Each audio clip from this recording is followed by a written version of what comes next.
rye ryera imitima y'abashaka Uwiteka yishimye Ngirate izina rye ryera imitima y'abashaka Uwiteka yishimye Ngirate izina rye ryera imitima y'abashaka Uwiteka yishimye Ngirate izina rye ryera imitima y'abashaka Uwiteka yishimye amahanga yose tumushima na kwige umwami indimi zose amahanga yose haleluya Yesu arakwiriye gushima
ariko twebwe tubwiriza ibyo wabambwe ku musaraba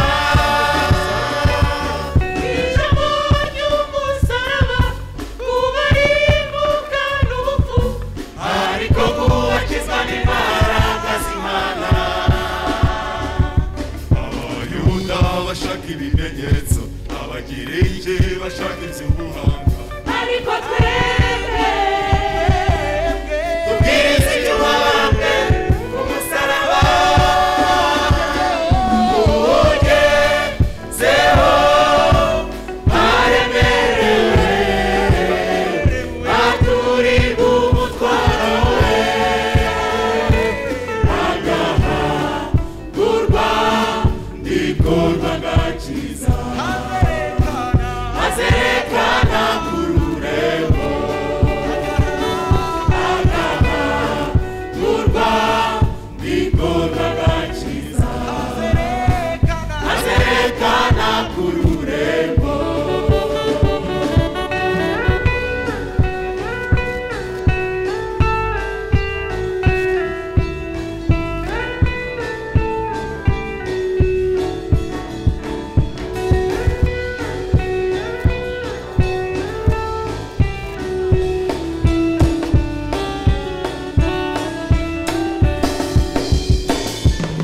noneho sinkirata n'ibindi keretse umusaraba wa Yesu Kristo wategetse ko iby'isi bimera nk'ibibambwe nanjye nkabera iby'isi nk'ubambwe noneho sinkirata n'ibindi keretse umusaraba wa Yesu Kristo wategetse ko iby'isi bimera nk'ibibambwe nanjye nkabera iby'isi nk'ubambwe noneho sinkirata n'ibindi keretse umusaraba wa Yesu Kristo wategetse ko iby'isi bimera nk'ibibambwe nanjye nkabera iby'isi nk'ubambwe noneho sinkirata n'ibindi keretse umusaraba wa Yesu Kristo wategetse ko iby'isi bimera nk'ibibambwe nanjye nkabera iby'isi nk'ubambwe noneho sinkirata n'ibindi keretse umusaraba wa Yesu Kristo wategetse ko iby'isi bimera nk'ibibambwe nanjye nkabera iby'isi nk'ubambwe ugezeho aremerewe aturirwa umutwaro we agahagurwa ndikorwa gakiza azerekana ku rurembo agahagurwa ndikorwa gakiza azerekana ku rurembo agahagurwa ndikorwa gakiza azerekana ku rurembo.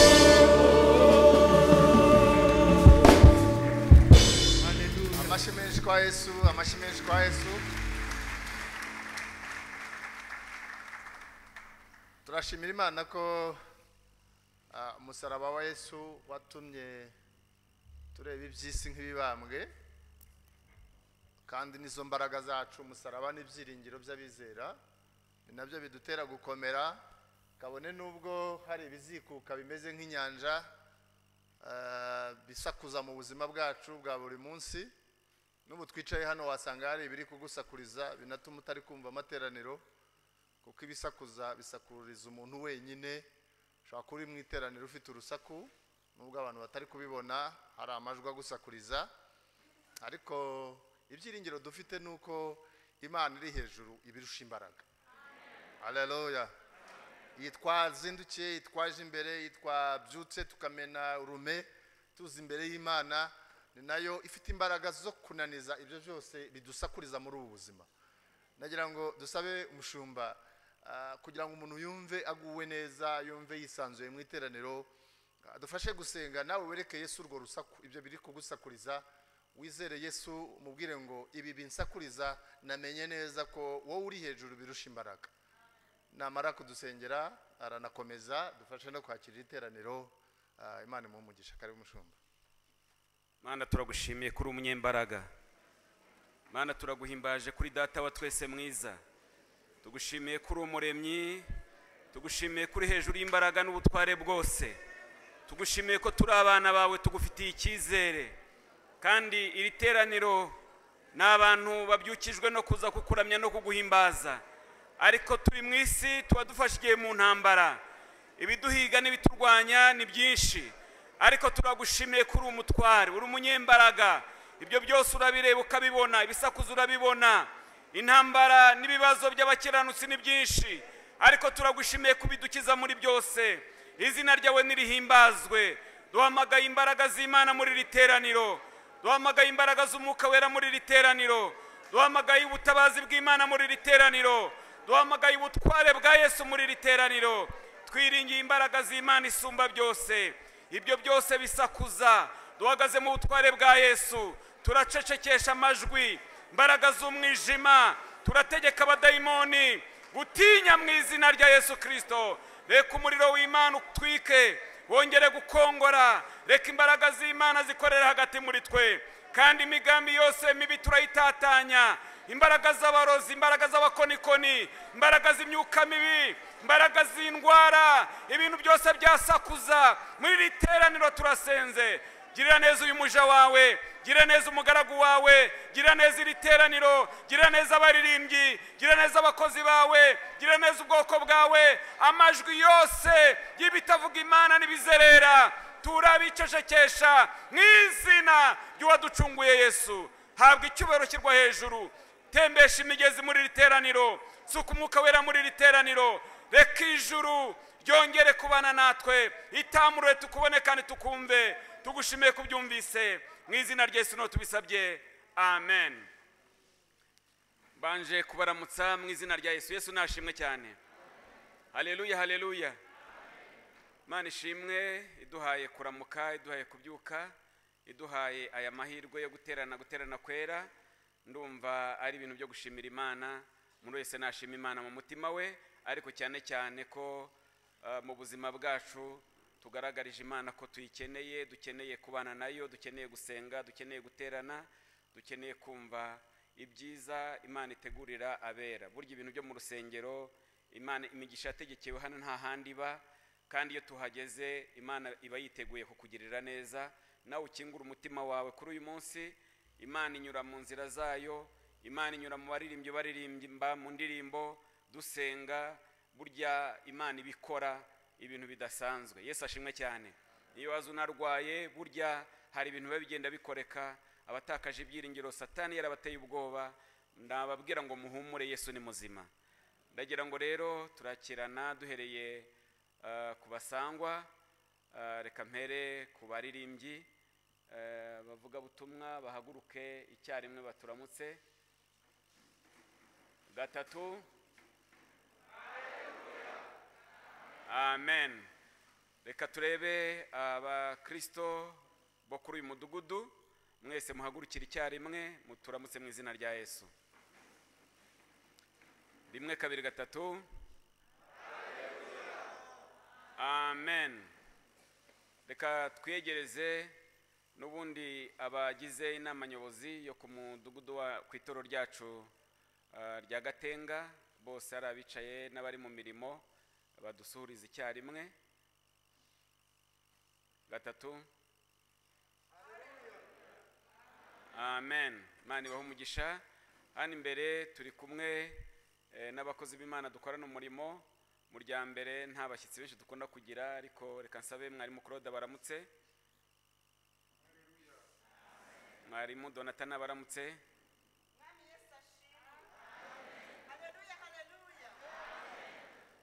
mwarimu Cyprien ari nawe mwigisha w'uyu munsi naturamutse, umuyobozi wa gahunda Pastor God nabaramutse, Pastor David nawe nabaramutse mu izina rya Yesu. Tugeze mu mwanya wo kwiyegereza abashyitsi, haraba bageze hano ari ubwa mbere babanze bahaguruke tubarebe, abageze hano ari ubwa mbere cyangwa bataherukaga baje mu iteraniro rya mbere muhagurukire mu myanya yanyu tubabone, dushime Imana. Imana ibaho umugisha, ayo mashyi mwumva nayo kubishimira, n'abandi mumaze iminsi ariko babashyitsi namwe muhagurukire rimwe, batahagurutse nk'ingingo za hano namwe muhaguruke, namwe twongere tubakire mu izina rya Yesu.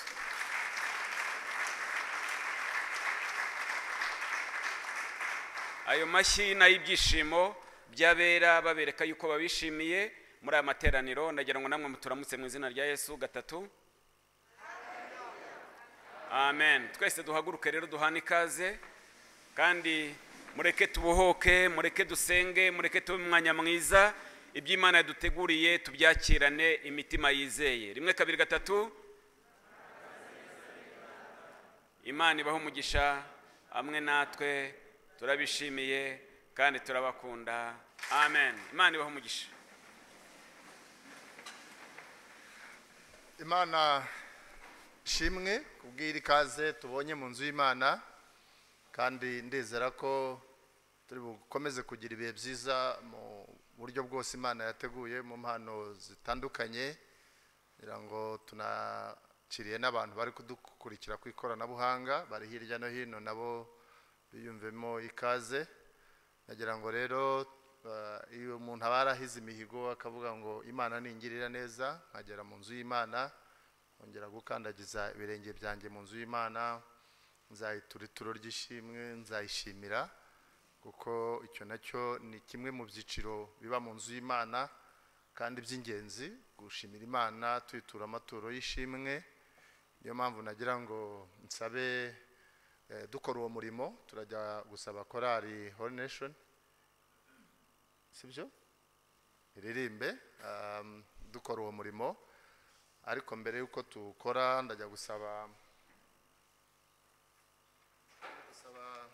mwarimu Donata dufashe gusenga, ariko narangire abatazanye amafaranga nka mu ntoki, dore ko ari nacyo cyifuzo cyiza cyuko nibi bihe turimo bya covid abantu bakwitabira gutura bakoresheje ikoranabuhanga.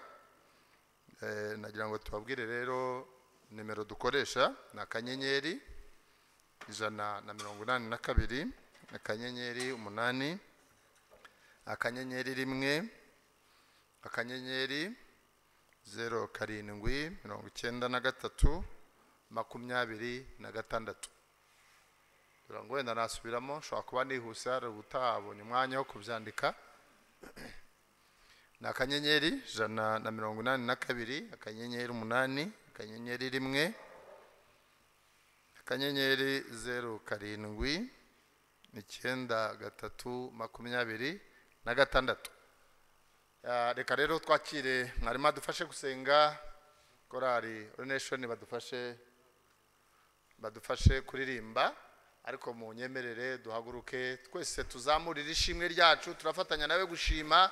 Ntabwo twabonye abanditse ngo baze bafate umwanya wo gushima, ariko buri wese afite icyo yashima Imana mu mutima. Iyo ari urasenga nawe ufatanye nawe kuramya Imana, wishimire, ibwira uti Imana warakoze. Turabona gutura itura, ariko twabanje gushimira Imana ibyo yakoze mu mitima yacu. Murakoze. Kadusenge. Mana Data wa twese, mu izina rya Yesu tugushimiye igitondo cyiza cy'umugisha duhaye, tugeze mu mwanya mwiza wo kugutambira ibitambo by'ishimwe. Warakoze kuturinda, warakoze kubana natwe, watugiriye neza buri munsi, twabonye ukuboko kwawe Kristo. Uwiteka, umwanya nk'uyu tugiye kugutambira igitambo tugutangira amaturo y'ishimwe. Uha umugisha umuntu wese ugiye kurambura ukuboko, kandi aya maturo agiye guturwa Uwiteka yo kugushima, yatuburire gukora umurimo wawe. Izina ryawe rikomeze guhabwa icyubahiro. Urakoze gukomeje kubana natwe no kutugirira neza. Urakoze gukomeje kutugirira neza uko bwije nuko bukeye. Warabikoze, twarabibonye, ntidushidikanya ineza yawe Kristo. Ngakomeza kubana na buri wese, ukomeza kumushyigikira, imitima yacu irushaho kuzura amashimwe. Mwuka wera w'Imana yirurukire muri iri teraniro, arushaho kutunezeza. Urakoze kugiye gukomeza kubana natwe no kutugirira neza. Tubisabye twizeye mu izina rya Yesu, amen.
Ishimo byacu, ishimo byacu, Jehova, Jehova,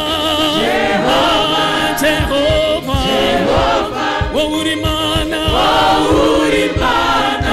Jehova, Jehova, Jehova, mahoro yacu, Jehova, Jehova njire, Jehova sama, wowe uri Imana, Jehova, Jehova.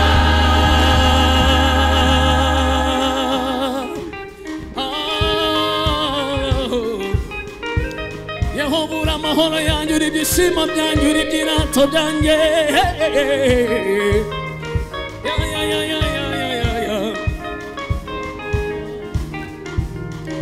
Hallelujah, hallelujah, watubereye ubwihisho.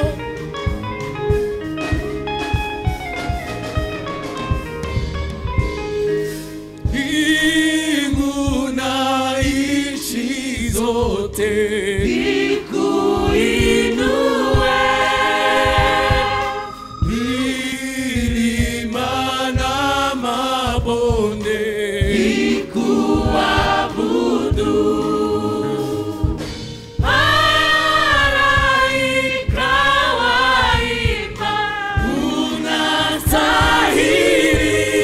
Unastahili, nasi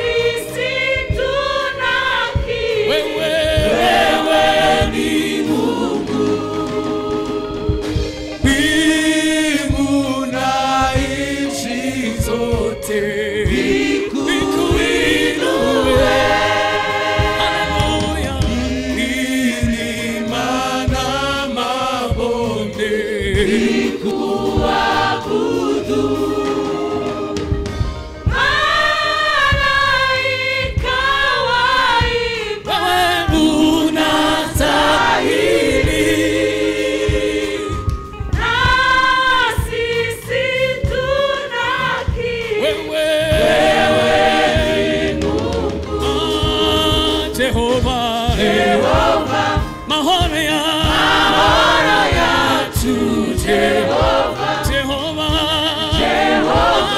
Jehova ishimo byacu Jehova Jehova wewe ni Mungu Jehova Shama Jehova Jine wewe uri mana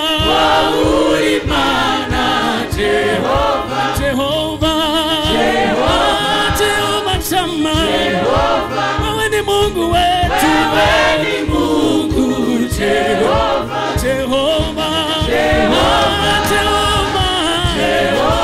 wewe uri mana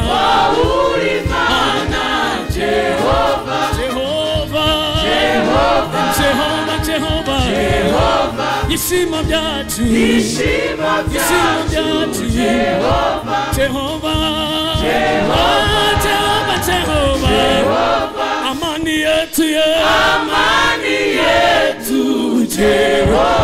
Jehova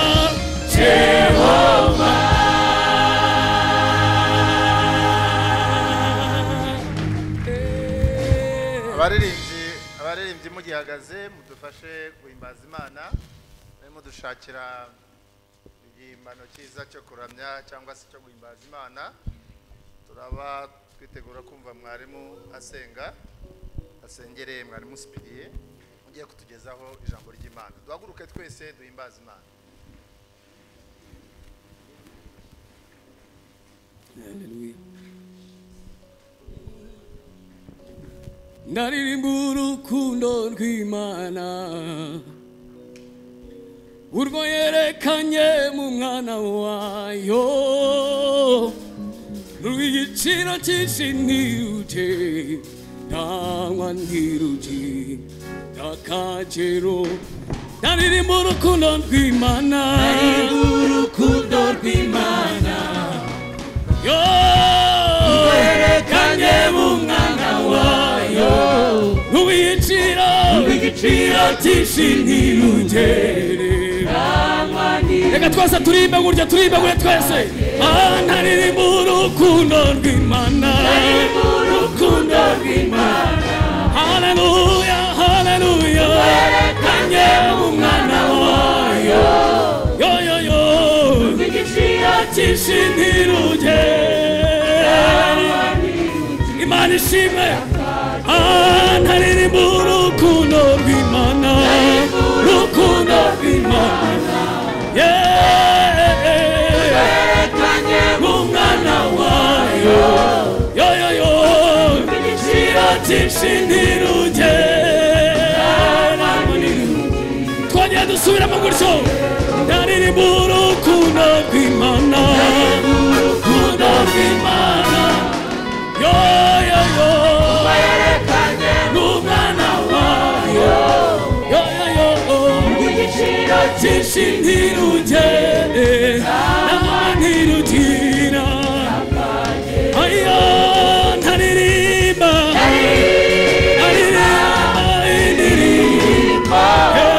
indirimbo y'urukundo rw'Imana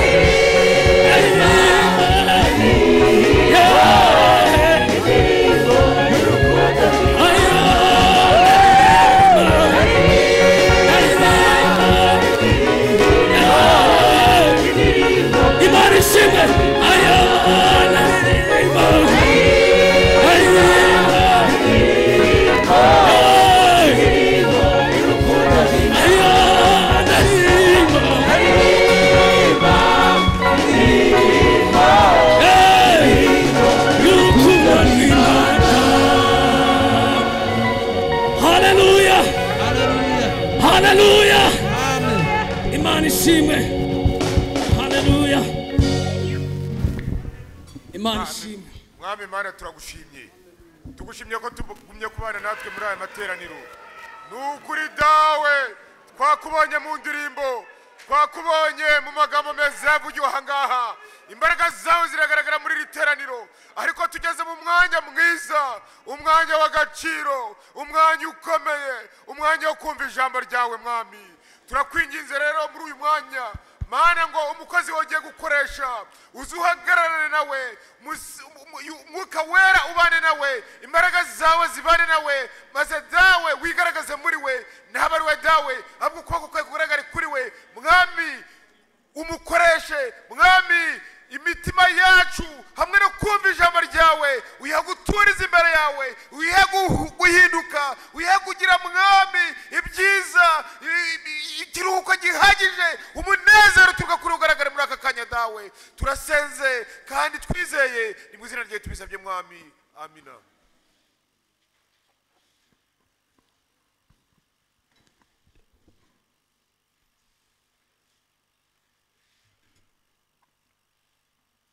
Reka twese dushimire umugisha w'Imana duhaye muri iki gitondo kugira ngo iki gitondo twese tukibemo turi bazima turi uko turi kandi no kuba Imana arabanye natwe muri iyi minsi itambutse ndagira ngo tuyihe amashyi menshi tukiyakira.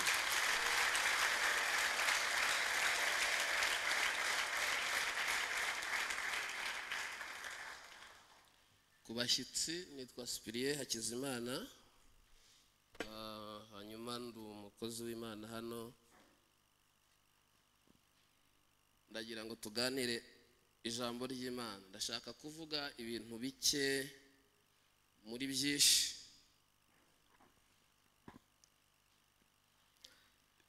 dusome Matayo ubutumwa bwiza bwa Matayo igice cya 13 turasoma duhereye ku murongo wa mbere.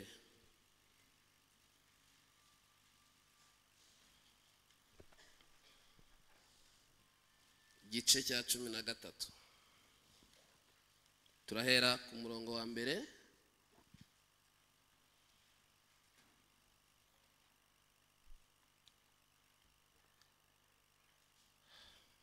Haranditse hati uwo munsi Yesu asohoka mu nzu yicara mu kibaya cy'inyanja abantu benshi bateranira aho ari bituma yikira mu bwato yicaramo abantu bose bahagarara mu kibaya abigisha byinshi abacira imigani aravuga ati mubibyi yasohoye imbuto akiba zimwe zigwa mu nzira inyoni zirazitoragura izindi zigwa ku kara kandi kadafite ubutaka bwinshi uwo mwanya ziramera kuko ubutaka atari burebure izuba rivuye ziraraba maze kuko zitari zifite imizi ziruma izindi zigwa mu amahwa araruka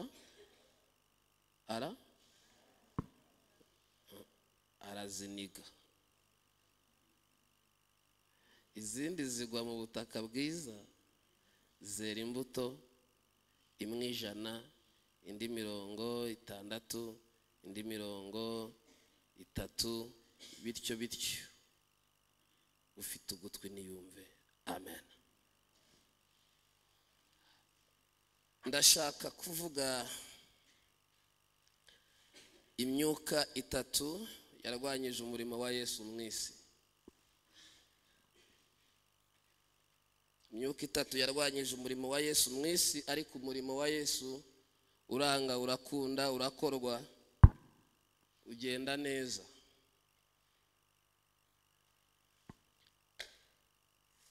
Yesu yari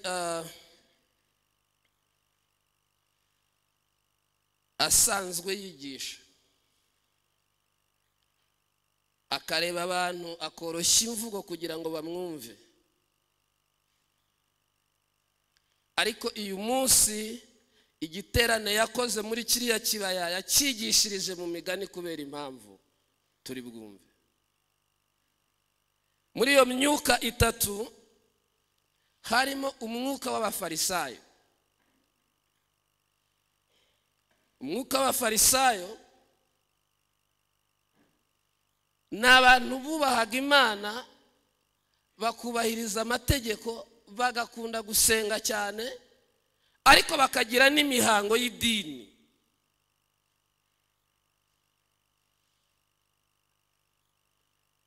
Hari n'undi mwuka w'abasadukayo.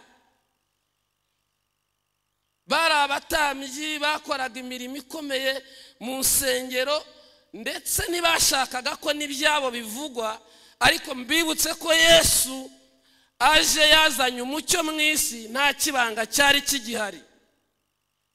Kuvuga ibyabo byarabangamiraga.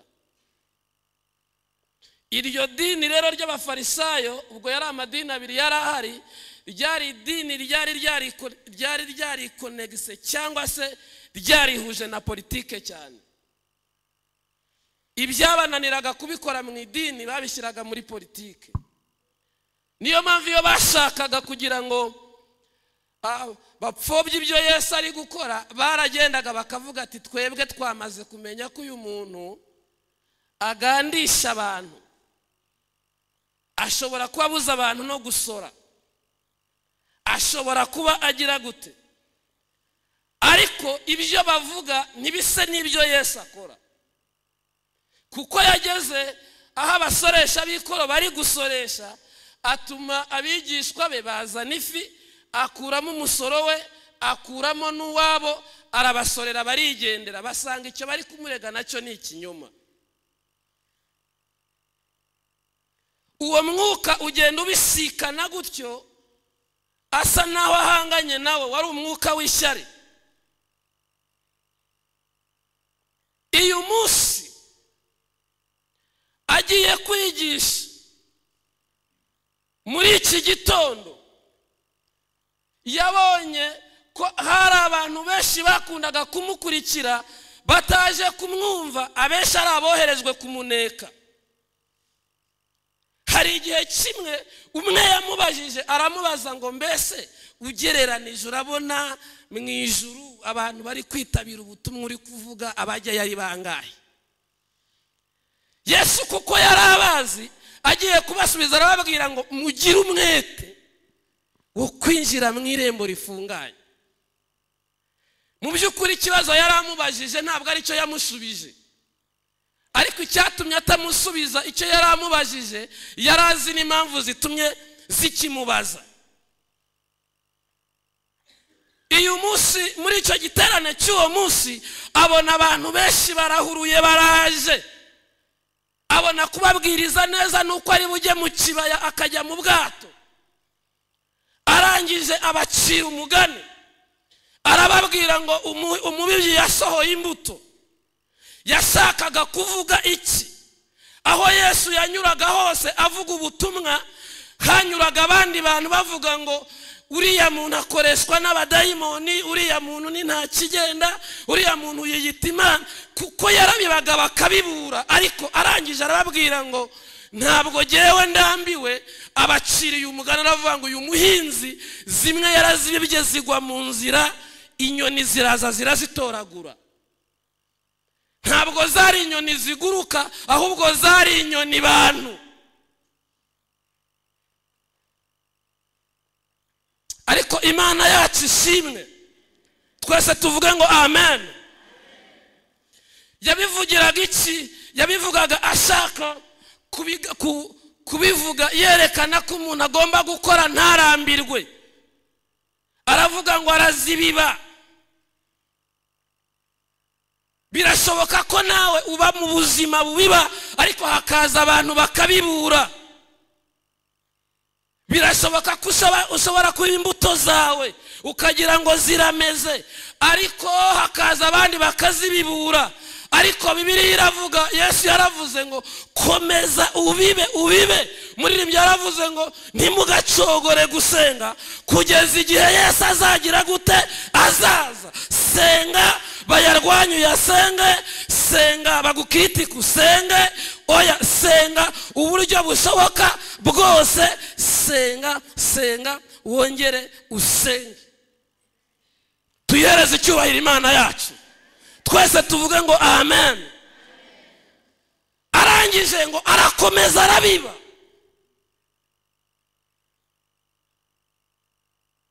Ngo abirya izindi zigwa mu butaka ariko butari burebure. Abantu bize ibintu bijyanye n'ubuhinzi, cyane cyane ko Yesu yigisha aha mu Isirayeli, ni abantu bateye imbere mu bintu bya agriculture, mu bintu by'ubuhinzi cyane. Bumvaga guhinga icyo bisobanuye. Ngo izo mbuto zo ziramera, ngo ariko kuko zitari zifite imizi, zigeze hirya ziruma. Avuga izindi mbuto za gatatu, aravuga ngo yarazihinze zirakura ariko ziba mu mahwa, ntizabyibuha ntizanananuka, zihora hagati na hagati. Ngo ariko hari n'izindi mbuto yahinze ngo ziza kugwa mu murima ukwiriye.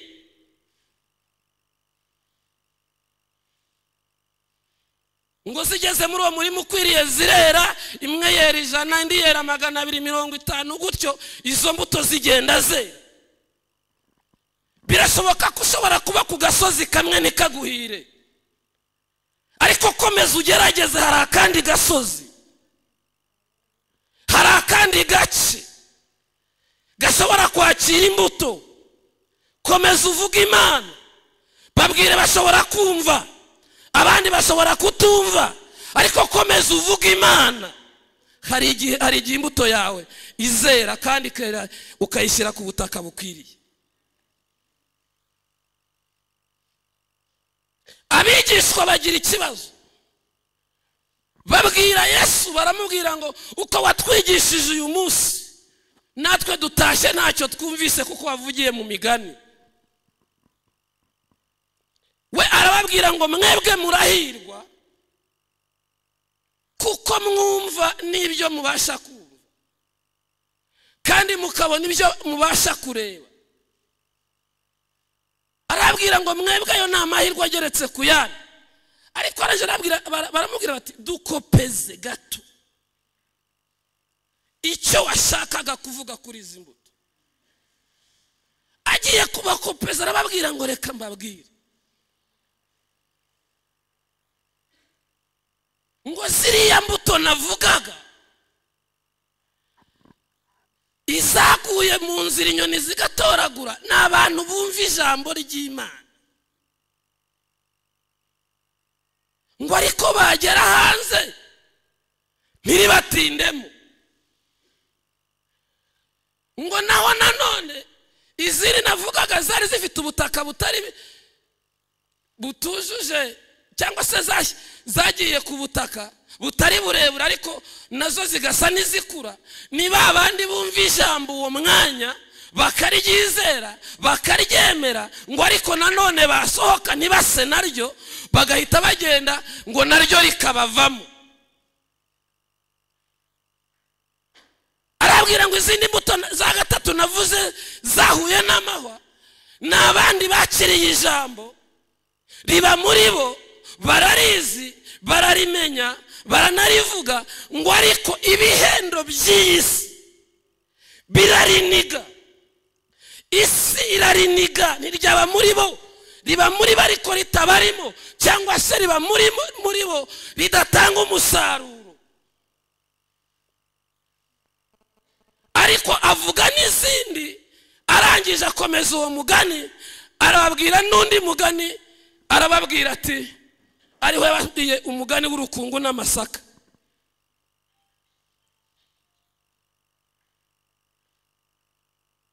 Abari baraho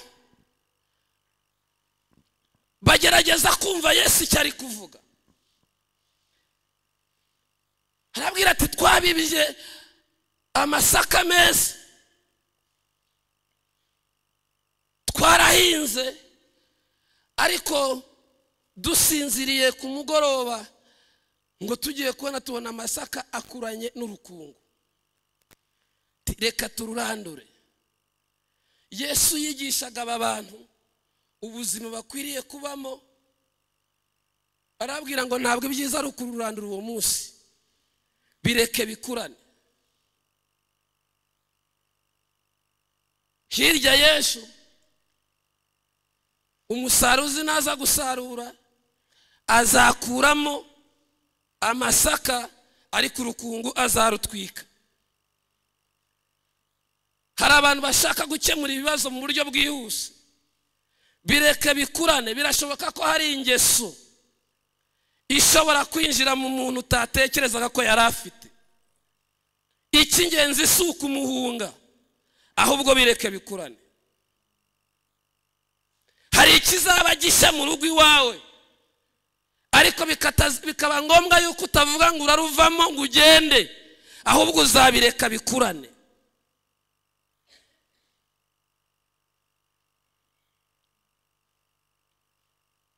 Yesu yigishije abo bantu, abigishwe bagira ibintu bumva, kandi icyatumaga Yesu iyi myuka imurwanya nuko yagiye abangamira inyungu za bamwe.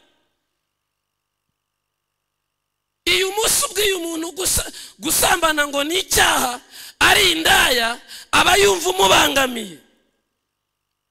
Mbabwire ko icyicishije Yohana ntabwo ari uko yahemutse, si nuko wenda igihe cyari kigeze, ngo ahubwo nuko yajyanye ibintu by'umucyo aho udakenewe cyangwa ku batawushaka.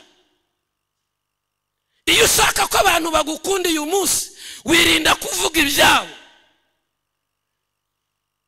Ngo igihe yari arimo avuga ubutumwa, yageze kwa Herode, ahasanga umudamu witwaga Herodiya afite umwana uri kubyina. Ariko Yohana nawe yari yabwiye Herode, aramubwira ati uyu mugore ufite ntabwo ari uwawe. Yari yaganiriye na Herodiya, arambwira ati ubwo bupagani bwawe bwo gukora ibyo bintu ntabwo ari byo. Noneho uyu mudamu yumva ko abangamiwe bazamubuza umugati. Umwana abyinnye imbere y'umwami, umwami yishimye, aramaza ngo nicyo usaba. Aravuga ati dukwiye kwikiza utubangamiye, genda umwake igihanga cya Yohana, aba ari cyo aduha. Nyamara nta wundi mumaro cyari gifite, ntibari kugiteka, ntibari kukibyazamo undi iki, ariko ashaka kwikiza uwo muntu kugira ngo atazongera kumvikanisha amajwi avuga yuko kubana n'umugore wa kabiri, kubana n'iki ari icyaha. Baramwicara agenda. Ibintu byajyanye mu nkiko Pawulo si ibindi, imanza zaho zatangiriye byatewe n'umukobwa wari ufite abadayimoni, akajya agenda bakurikira. Noneho bamubonye mw'abadayimoni baravuga ati rero wa mwuka we muvemo. Uhereye uwo munsi abamukoreshaga, kuko ngo yararaguraga abantu bakazana amafaranga, hari abantu b'ababosi be, batangira kubona ko ivugabutumwa ryiza ryatangiye kubangamira izindi nyungu zabo. Batangira kwataka Pawulo na Sila, barabafunga, barabakubita, baravuga ngo ba bantu bubitse isi baje barimo barangiza, barimo baratwicira akazi. Oya, niyo mpamvu bavuga ngo duhaguruke, kubera ko murabizi ko dutunzwe n'uyu mwuga, kandi uyu mwuga wivuga, uyu mwuga wenda w'uburaya cyangwa ibyo bakoraga, iri vuga butumwa rije rirawubangamiye. Bose barahaguruka, barahagarara. Ariko kuko ijambo ry'Imana ritaboho, ariko kuko ijambo ry'Imana nta waryimira, ngo mu nzozi Pawulo agiye kubona, abona hari ab'i Makedoniya baramuhamagara ati ngwino uvuga Imana hano iwacu. Ab'i Beroya rero bakira ijambo ry'Imana neza, ariko nanone uwo mwuka nawo wo kurwanya iby'Imana urakomeza ukurikirana Pawulo. Pawulo ntiyakomeza ntiyacogora, akomeza gukorera Imana. Bona Timoteyo barakora, bavuga Imana, barayihamya, ndetse uwo murimo ugenda waguka cyane. Bari bari mu mwuka mwinshi wo kuvuga Imana, noneho n'abaho bageze icyaha ubwacyo kikijyana. Ndagira ngo Imana yongere imanure umwuka wayo mu itorero ryayo, imbaraga z'umwijima zegereyo. Tuhereze Imana yacu icyubahiro, twese tuvuge ngo amen. Uwo mwuka dukeneye ni umwuka w'imbaraga, ni umwuka wakoze imirimo ikomeye, ni umwuka Imana yatsindishije indi myuka yose. Niyo mpamvu Yesu agiye kugenda yaganiriye n'abigishwa be, arabwira ngo jye nahanganye n'imyuka itatu ikomeye, ntiyandushi nyitsindisha kuko nari nk'Imana, yari Imana. Ariko mwebweho kugira ngo mubishobore, nuko mukeneye kwakira undi mufasha, umwuka uzabafasha. Arabwira ngo muzarwana n'umwuka w'ishyari, muzarwanya n'umwuka wo kubarenganya, muzarwana n'umwuka wo kubabesera, muzarwanya n'umwuka mwinshi murwanwe nawo, ariko umwuka wera nabamanukira muzahabwa imbaraga, muzaba abagabo, nta bwoba muzagira, muzahamya Imana, muzayivuga mu gitondo, muyivuga nimugoroba, kandi imbaraga z'umwuka wera zizaba zibashoreye, nta gutinya kuzaba guhari. Aravuga ngo kandi kizaborohera kurusha ikindi, uwo mwuka wera naza azatsinda ab'isi, abemeza icyaha. Uwo mwuka wera naza azababera umujyanama. Ntimuzirirwa mubaza uko mukwiriye kwambara, ntimuzibaza uko mukwiriye icyo mukwiriye kurya cyangwa kunywa, azabayobora mu kuri kose. Uwo mwuka wera naza azabashoboza, azabahindura abantu nyabantu, kandi muhinduke abo kwifuza. Ikindi yaravuze ngo muzagira imanza nyinshi kubw'ibyo muzaba muri gukora, ariko ntimuzavunike mwisobanura, kuko uwo mwuka azajya asobanura ibyanyu mutari mwavuga.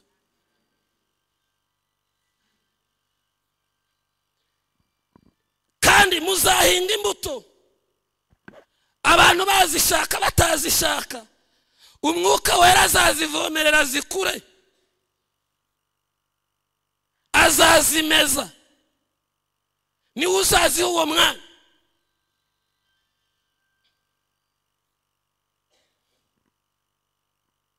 Imana yacu ishimwe, haleluya.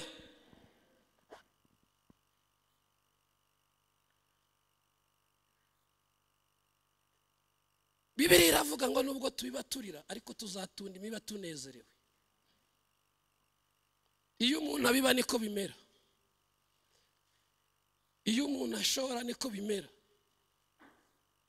Ibi byose twicayemo ni ukubera Yesu. Yabibye abandi babibibura, ariko biranga birafata, yabihinga bakabirandura. Iki kibazo kandi cyagiye kiba uruhererekane no ku Bisirayeli, bagize ikintu bita Abamidiyani, nabo bagiraga umwuka wo kurandura imbuto no gusiribanga ibyabo, banahinga, ariko Abamidiyani bari abantu bab'Imana. Utekerezaga ko basangaga abantu bahishize ubugari bakabutora, bakabwira ati mwikwirirwa murya, bakabujyana. Basanga ifu bamaze kuyiyungurura bakayikandagiramo, basanga imyaka itangiye kumera bagaturuka ku murongo barandura. Abisirayeli bahuye n'ibibazo byinshi, ariko ndashimira Imana, byageze igihe Imana ibabazwa n'ibintu Abamidiyani n'Abamaleki bari gukora. Imana ivukisha umuntu, ishyira imbaraga muri Gideyoni. Hari ikintu cyaba kigiye kuvuka muri weho, kigiye guca agasuzuguro abadayimoni bagusuzuguye, kigiye guca imigambi yose y'Abamidiyani ku buzima bwawe. Ibyo basiribanze ni byinshi, ariko birahagije. Hari ibintu Imana igiye gukora bitandukanye n'ibyo Abamidiyani batekerezaga. Hari operasiyo Imana igiye gukora mu buzima bwawe itandukanye n'iyo Abamidiyani bibwiraga. Kandi irahagurutsa Gideyoni. Gideyoni nasaza iraza guhagurutsa Samusoni. samusoni nasaza haraza guhaguruka yesu. Yesu wiyaje byose arabirangiza, ibyari byarapfuye arabizura, ibyari bitariho byose arabirema, ibyari byaranze abishyiraho, ibyari byaraciwe Imana irabicirira ikabisubiza mu buzima bwabyo. Tuyihereze icyubahiro n'Imana. Imana yacu ni Imana itandukanye n'abandi bantu.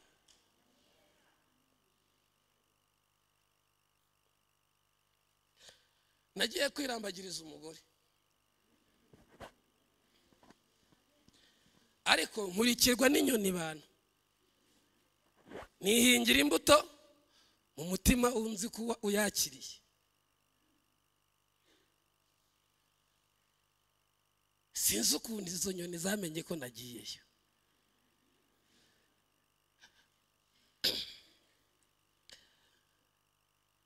Ngenda nzi ko nahinze imbuto,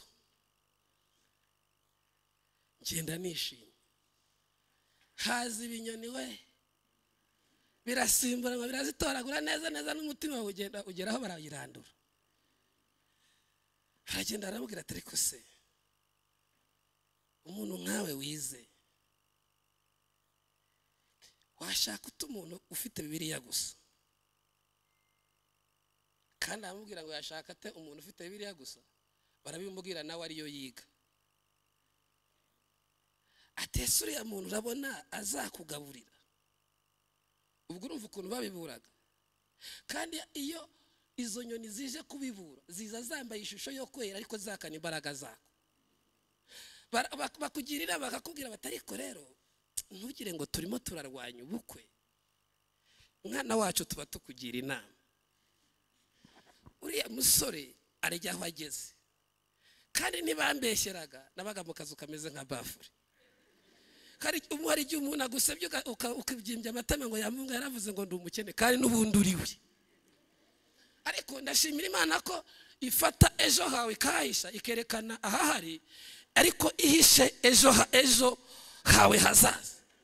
Ndagira ngo nkubwire ngo icyo wavukiye kiruta cyane uko wavutse. Barazibibu umukobwa aramakanira, arambwira tumva rero bya bintu reka tubireka twongere tubisengera. Hari abantu bashaka guhora mu masengesho. Je nawe urabwira ni jewe nari nayarangije.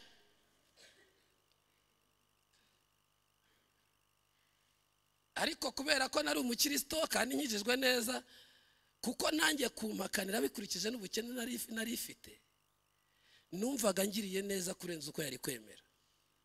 Kuko twajyaga duhura n'abantu, jewe nashatse afite imyaka 33 niba ahubwo atari n'ine. Urumva nari naraganirizwa n'abapasiteri benshi, ariko none ndavuga ariko ubundi wagerageza nkarambagiza, bazajya bambwira bamugura, nkajya mvuga ko nabigerageje wenda bikanga, kuko nanjye sinari nzi ko ari bwemere. Amakaniye numva bibaye byiza, nabwiye noneho kuko ubundi iyo umukobwa guhakana hita umusaba ko aba mushiki wawe, kugira ngo wikure mu isoni zitazajya zigukora wenda urimo wibwiririza ahantu ari. Urabwira ati rero ukomeza, ati wowe ugomeze umbere mushiki wanjye twigire mu ijuru. Kumbera ubu mushiki arabyemera. Ariko rimwe na rimwe agatima katera nkamubwira ni waramakaniye, ariko imbere yanjye ni heza. Tukajya tubivuga nk'abiganirira, kuko nangaga yuko wenda biba itiko. Igitondo kimwe buriya jya ukomeza ugerageze, wibwira umuntu ijambo rimwe ngo uzinukwe, hinga wowe, hinga tu, gerageza ucokoza. Hari ibintu biba biri buze wikwihakanira. Nibyo Yesu yavuze ngo urabiba bakarandura ariko ukongera ukabiba, bakarandura ariko ukongera ukabiba, ukagera aho uzihinga zigahura n'amahwa. Urumva izanjye nubwo hari izo baranduye, hari n'izindi zasigayemo ariko zihura n'amahwa zirananuka. Mbyemere simbyemere. Birangira yemeye umunsi yambwiraga ngo ndabyemeye nibwo bwa mbere nagize ubwoba mu buzima. Nibwo bwa mbere nagize ubwoba, nibazaga nibanyaka inkwano nzayikurahe.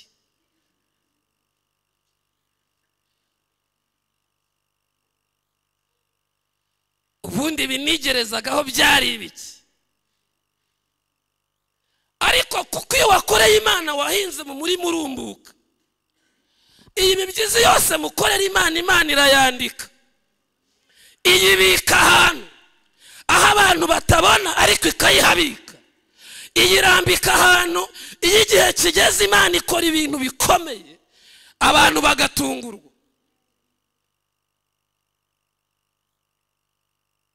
Noneho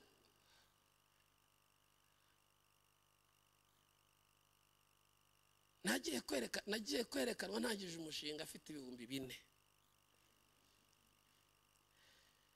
kandi nagombaga kuzerekanwa ku cyumweru, kandi nari mfite 4 ku wa gatanu,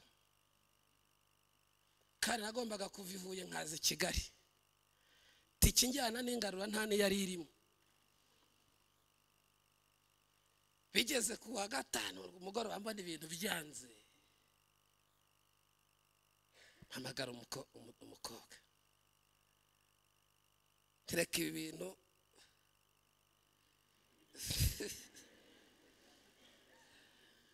tubitware gakeya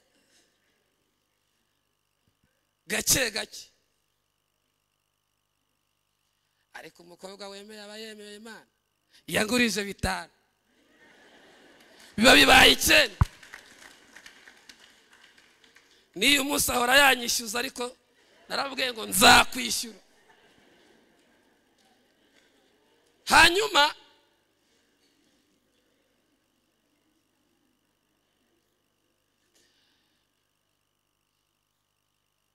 ibirori birakomeza, abantu bona ari mbafite icyo ntari ifite na amafaranga, ariko nari ifite abantu. Ibintu byanjye birashyuha, abantu baravuga ati tugomba guherekeza Sipiriye tukamugeza mu mujyi akajya kwerekanwa.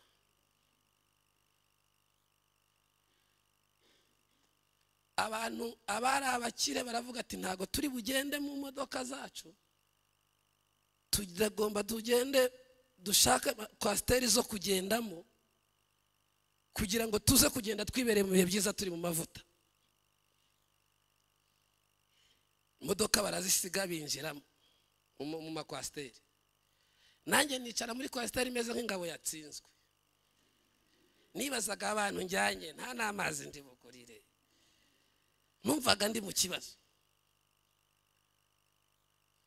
Tugeze ahantu bita i Nyanza, hari umuhungu w'inshuti yanjye, ubu ni umwarimu ayobora i Nyanza, arambwira ati sinahanura ibintu ngo ndeke kubikurikira.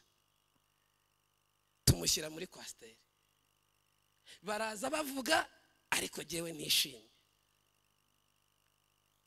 Tugeze hariya za Muhanga, kubera ibihe byiza, abakire b'Utare rero bakunda Imana, uvuga Imana wabatwara. Muri iyo kwasiteri imbaraga z'Imana ziramanuka, ngiye kumva numva ngo zopurere. Bitangira ubwoba, ngira ngo bagiye kuvuga ko niyoboye. Agiye kuvuga, aravuga tumva nduwiteka niryo zina ryanjye. Ati uyu mushinga ngutangirije mu modoka iri kugenda nk'ikimenyetso cyuko ibi bintu bizagenda kandi bitazahagarara. Ati ikindi cya kabiri, umuntu wese uri aha ngaha ushyigikiye umugambi wanjye nduwiteka natanga ituro ryo gushyigikira. Nicara bagiye gutanga, batanga 170. 170 babara biteruye babishyirira mu mufuka. Urumva iyo modoka harimo abantu bakaze. Yengeye kumva numva nta mavuta aramanutse, ndavuga ntibuzaba n'uwiteka wabikoze. Turagenda ngeze hari yiremera mura n'umuntu ahita 250 240 ngahe.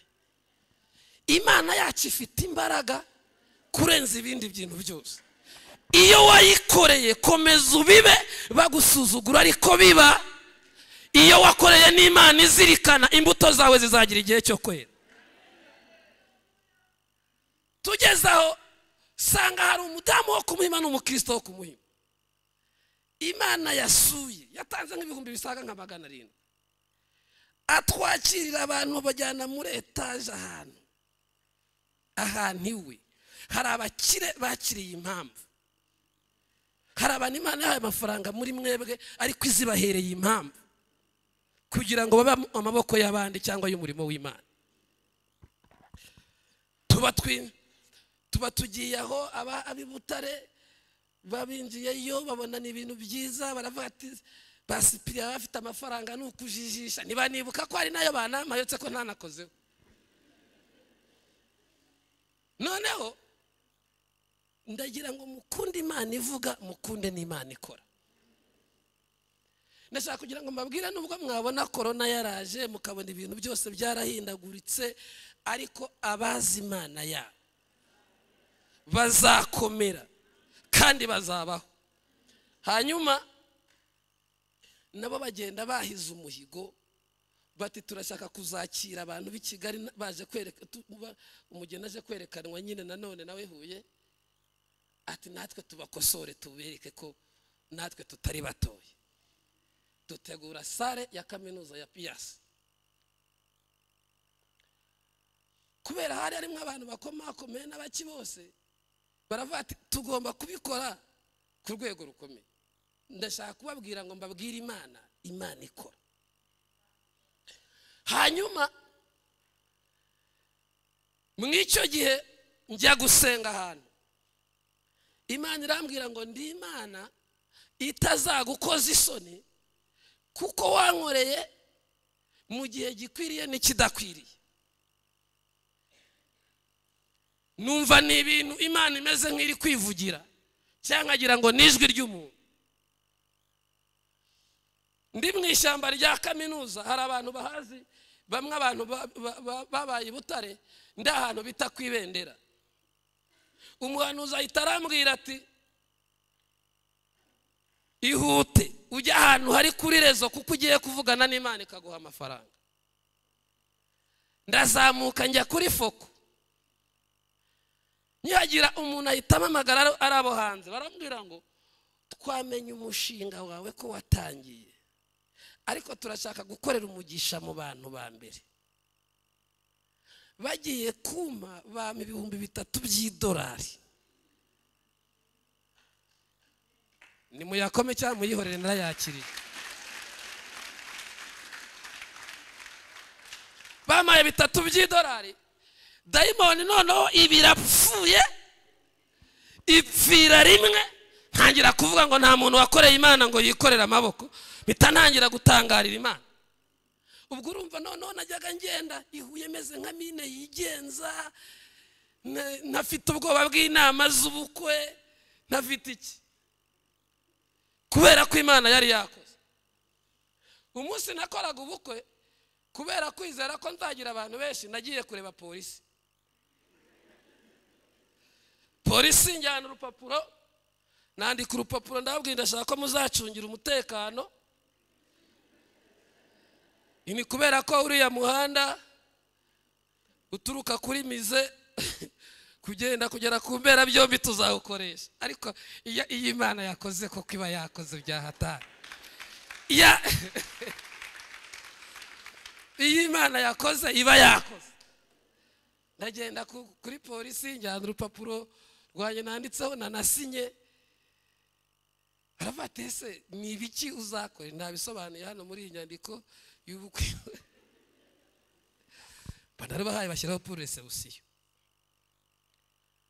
Numvaga nashaka kugenda n'imodoka, nashaka kumva ndi bugende n'amaguru kugira ngo n'abantu batemeraga ko ubukwe bwasipiriye bwabo babone ko bwabaye. Naravuga rini ngenda mu modoka barabyitiranya n'ibindi, bavuga ati banza atariwe, kandi hari imodoka rwose zihagije zishoboka. Tuba turagiye ubukwe baburabaye. Icyo narishatse kubabwira, narishatse kubabwira ko iyo wakoreye Imana uba wahinze mu murima urumbuka. Imana ni Imana yishyura.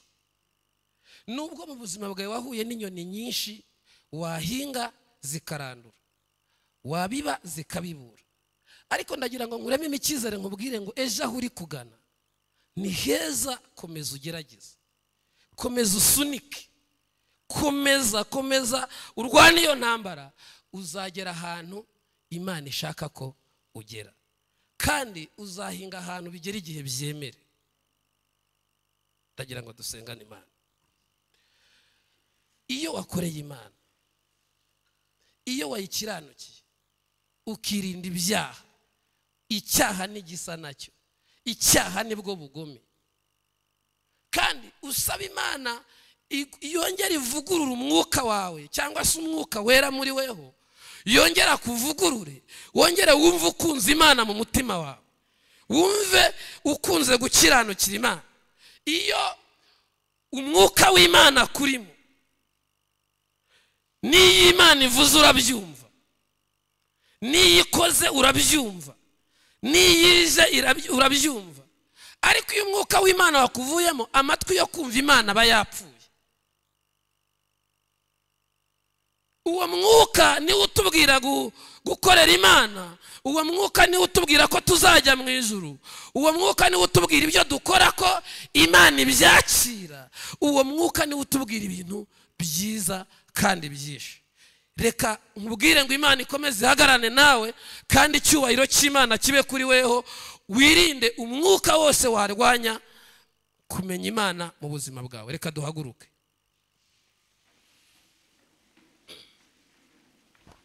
Twemezwa n'iki ko tuzagera mu ijuru,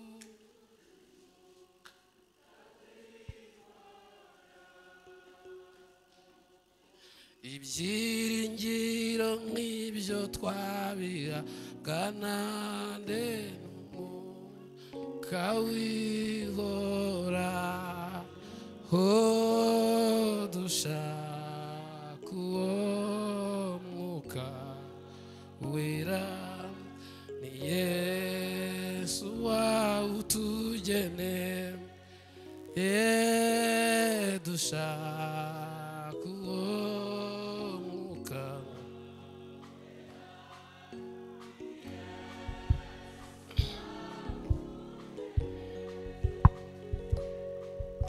Umwuka wera akora imirimo ikomeye, ni wo wemeza tugira ubwoba cyane iyo tutakimwumva, twibaza icyo twakora, dushaka uwo. Zamura ibiganza byawe, bwira Imana ngo Mana ndongera ndashaka umwuka. Dushaka uwo mwuka.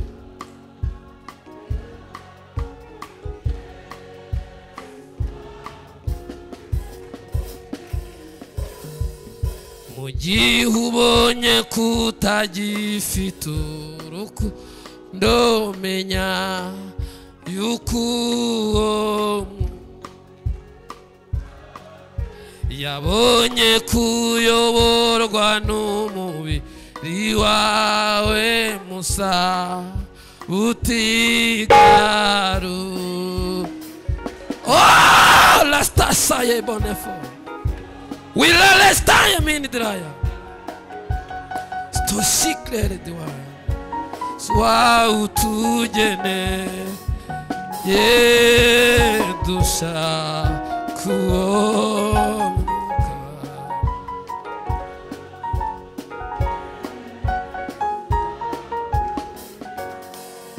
Zamura ibiganza byawe ubwira Imana ngo Mana mu mwuka, humiriza amaso yawe dusenge, imbaraga z'Imana zinjire muri weho.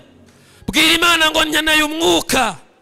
Hari ibintu byinshi bisikana, hari umwuka uri kurwanya iterambere ryawe, hari umwuka uri kurwanya ejo hawe heza, ariko umwuka w'Imana azakumenyesha amakuru, azenda ku bya data, azakumenyesha byinshi. Bwira Imana yongere igarura umwuka mu buzima bwawe.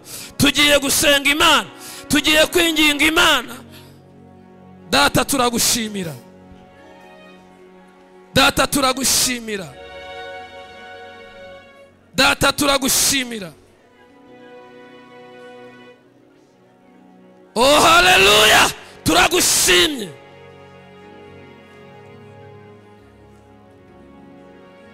Oh haleluya, haleluya. Ndagira ngo sabe wowe wifuza ko twagusengera by'umwihariko, wowe wifuza ko wasengerwa by'umwihariko, Imana igakora ikintu gikomeye muri weho, Imana igakora ikintu gikomeye, Imana ikarema impinduka mu buzima bwawe. Niba uhari tambuka tugusengera Imana, abandi bagisenga. Imana iguha umugisha.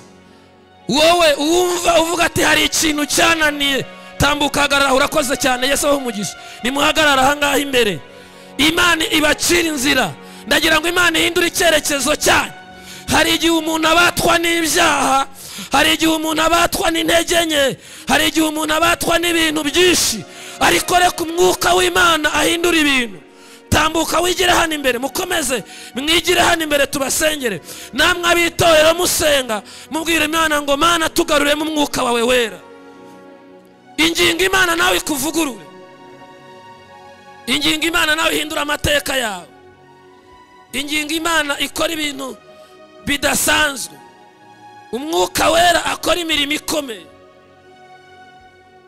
Imana ishimwe, Imana ishimwe, Imana ishimwe, Imana ishimwe, Imana ishimwe. Twese tugihagaze ndagira ngo dusenge, sabe Pastor David asengera aba bantu, hanyuma narangiza umushumba araza gusengera itorero ryose kugira ngo turusheho kwinjira mu bihe bya Pantekote twuzura umwuka wera. Mana twongeye kugushimira kubw'imbaraga zawe ziri mu ijambo ryawe. Mu izina rya Yesu. Imbaraga zawe ziri mu ijambo ryawe zibasha guhindura. Mu izina rya Yesu. Ibyo twibwira, n'ibyo dutekereza, n'ibyo tugenderamo.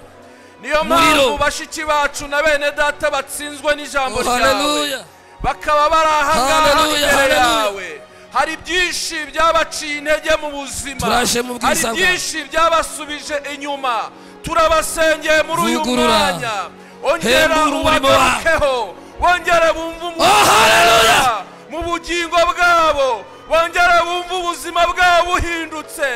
Afite inzara n'inyota, ariko umwuka wera nabageramo arabasha kongera kubasubiza ku murongo ukwiriye.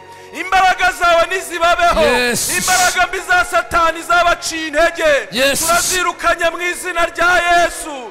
Izihora zibahata gusubira inyuma, izo turazirukanye mu izina rya Yesu. Reka imbaraga z'Imana zibatwikire kandi bazinukwe icyaha n'igisa nacyo. Imbaraga zawe zibabeho, turagushimiye kuko ubikoze, tubisabye twizeye izina ryawe ryera, amen. Mugumaho mukigumye aho ngaho, reka mushumba twese turambura ibiganza nk'itorero. Gutunga umwuka wera nibyo byonyine bishobora kugufasha mu buzima bwawe bwa buri munsi. Umwuka wera wagufasha kubaka urugo rwawe, wagufasha no kunoza akazi kawe neza, wagufasha no gukora ubucuruzi. Icyo ari cyo cyose iyo kiri mu mwuka wera kigenda neza. Reka adusengera Imana. Reka mbasabe mwese amajwi yase natuje gato. Ndifuza ko amajwi atuza gato kugira ngo ukomeje nyine winginga Imana mu mutima. Hari ikintu tugiye kubwira Imana, tugiye kubwira Imana iduhe imitima irumbuka. Mwami Yesu nashimwe. Imana iduhe imitima imeze gute? Imitima irumbuka, imitima Imana yirebye, Yesu arebye abona abantu bafite imitima itandukanye. Hari abafite imitima imeze nk'akara, abantu bumva ijambo ntiribagumemo kubera ko nyine ntaho rifata. Akaba n'abandi nyine bafite ubutaka bugufi cyane. Twumvise n'abandi bafite imitima ariko bagoswe n'ibintu, bagoswe n'imbaraga z'iby'isi, ibitovu bikanega rya jambo kandi waryumvise. Hari abantu bakunda Imana ariko bikagarukira mu rusengero bagera hanze ibibagose n'ibigeragezo n'intambara bikaniga bagatakaza ubuzima. Ariko turinjira mu bihe bya Pentekote. Harimo abo nahoze mbwira ejo aho nari ndoho nigisha ndababwira ngo Pentekote ntabwo ari amagambo. Pentekote ntabwo ari inyuguti 9 zigize ijambo Pentekote. Pentekote si amagambo 5 agize ADPR. Pentekote ni ubuzima bwo guhinduka. Dushatse twabwira Imana igahindura imitima yacu. Kwe kongera ugasenga ukabwira Imana ngo Mana mpumutima mushya. Haleluya. Hari uhanuzi Ezekiel yahanuye aravuga ngo nzabarema mu mutima mushya. Bwira Imana iguha umutima urumbuka, umutima wakira ijambo, umutima wemera gakiza, umutima wemera guhinduka. Ubwira Imana ngo Mana maze igihe kirekire numva ijambo ariko ntago ryigeze ritanga umusaruro muri je ngo ryera imbuto, none mpinduye icyerekezo ngiye kwinginga Imana mfata icyemezo mu buzima bwanjye. Mureke tuve mu bintu by'ikigare n'ibikundi n'ibintu byo kwitirirwa Imana, duse n'ababwira Imana ngo Mana ndashaka guhindura icyerekezo mpa kugira umutima urumbuka, umutima wakira ijambo rikaguma muri wowe kandi rikera imbuto, kandi iyo ryeze imbuto abagukikije bamenya ko wahuye na Yesu, bamenya ko ubuzima bwawe ari ubuzima butuwemo n'Imana. Niko Ezekiel yahanuye yavuga iby'umwuka wera. Nicyo cyifuzo bampaye ngo dusengere. Ntago umwuka wera za ahantu handuye, umwuka wera za ahantu hafite imitima iteguye. Muri iyi minsi tugiye kwinjira mu bihe bya Pentekote, dushatse twakongera tukagira icyifuzo imitima yacu ikaba imitima irumbuka, yakira ijambo ikakira umwuka wera. Murabyemeye, murabyizeye? Mureke tuzamura ibiganza tubwire Yesu umwami aguha umutima urumbuka, kandi nubwo wari warabaye umuntu urumbye, umuntu uri kure kubera iyi myuka ikurwanya, ariko uyu mwanya Yesu aduhindurira ubuzima. Mana turagushimiye, tugushimiye iri jambo, tugushimiye imvugo yawe muri iri teraniro, tugushimiye ko dusabye ikintu cyo kugira umutima urumbuka, ubutaka bwiza. Jambo ryawe iyo rimanutse dufite uyu mutima, hari ibintu biremwa, hari ibintu bikoreka. Turashaka umutima wakira umwuka wera, umutima wezwa, umutima wihana, umutima wakira ijambo, umutima Imana ituyemo, umutima uhinduwe n'ijambo ry'Imana. Abari bafite imitima imeze nka Kara, abari bafite imitima y'ubutaka bugufi, abari bafite imitima igoswe n'ibitovu, abari bafite imitima irangaye, uyu mwanya iri teraniro turakwinginze, turaguhendahenze, hindura iyi mitima,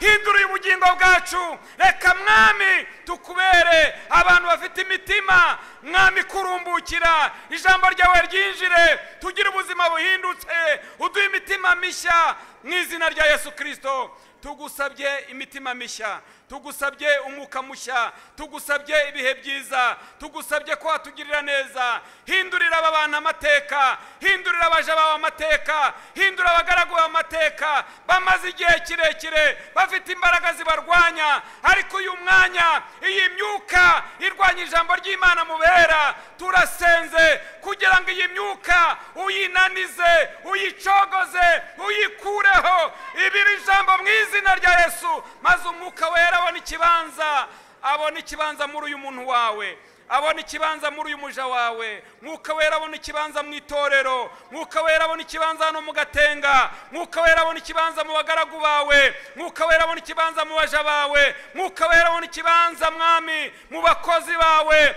Duhinduka ubutaka bwiza, ubutaka burumbuka, ubutaka bugumana ijambo, ubutaka bwakira ijambo, ubutaka bufite ubuzima. Turemera ubuzima mwami muri uyu mwanya mwiza, tugisenga twumva ijambo ryawe. Uduhe kugira umutima ifite ubutaka burumbuka, kugira ngo ijambo ryawe rigume muri twebwe. Twanze inyoni zitoragura ijambo ry'Imana mu izina rya Yesu Kristo. Twanze imbaraga z'umwijima zirwanya ijambo ry'Imana muri twe. Wongerere mu buzima hagati muri twe, kugira ngo tube abantu b'Imana by'ukuri. Byose tubisabye mu izina rya Yesu umucunguzi wacu. Amen. Amen.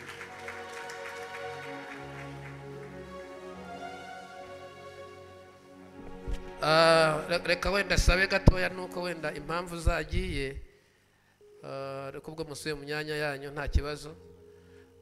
Abifuza ko dushobora kubafasha tubaganiriza, iteraniro rirangiye dushobora kubaganiriza, abigisha bakaza kubaganiriza ku bijyanye n'abizera bashya n'abandi bafashe ibyemezo byo gukizwa cyangwa kugarukira Imana. Yesu abamugisha. Dukomere Yesu amashyi menshi.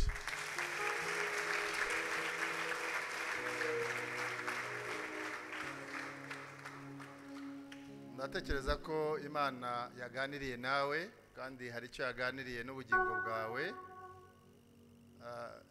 Buriya numvisemo ikintu gikomeye kandi n'icyifuzo nunataha ugenda ugisengera uko abantu kenshi ntabwo igihugu cy'u Rwanda cyangwa isi ikeneye, ntabwo ubukene ifite ari amadini ni menshi n'abayoboke ni benshi, ariko hakeneye guhuza umuntu n'ibyo avuga, guhuza umukirisitu n'ubuzima bwe bwa buri munsi, kuko abantu benshi twambaye amazina y'amadini, twambaye amazina y'ibintu runaka, ariko kugira ngo uzahuze uvuga uzamuhuze n'uwo ari we ni ibintu bigorana. Ndagira ngo rero dutashye, tugiye gutaha hano, twese turi abatagatifu, nta n'umwuka uturwanya uri hano, ariko tugiye gutaha mu mwanya uhangane n'izo nyoni, kugira ngo wowe wari uri mu rusengero no mu rugo use n'umuntu uri mu rusengero, kuko abantu hanze batandukana n'uko basa bari mu rusengero. Ariko ndakwingingira Imana, kandi nanjye niyingingira mu bisengere, kugira ngo abantu babone isura y'itorero, babone abantu basa n'ibyo bavuga, bitandukanye no kuvuga gusa. Nicyo nifuza ko niyo message dukwiriye gutanga. Abantu ntago bakeneye kumenya aho dusengera, ntibakeneye kumenya uko twitwa, ahubwo bakeneye kubona umuntu usa n'ibyo avuga. N'ubu uri hano ngo imbuto zikomere, nutaha ibinyoni nazo zirarekereje ngo zirandure, ahubwo ubu umuntu ufite imizi. Imana ibidushoboze mu izina rya Yesu. Reka rero dukomeze tugubwe neza mu nzu y'Imana. Tugeze mu mwanya mwiza, umaze kugubwa neza gutya birakwiriye yuko turana amaturo mu nzu y'Imana.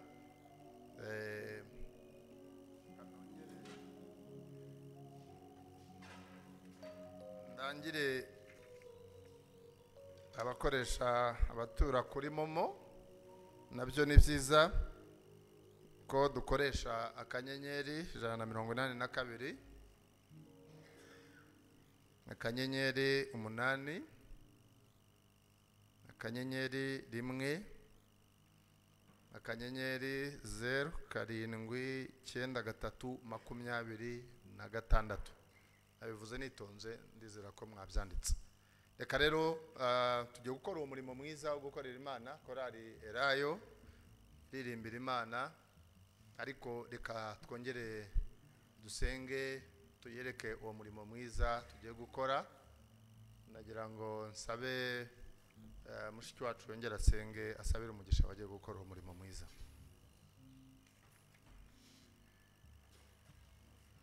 Mana Data wa twese, mu izina rya Yesu Kristo, tugushimiye kuko ubanye natwe muri iri teraniro, tugushimiye kuko wabanye natwe mu mirimo yacu ya buri munsi.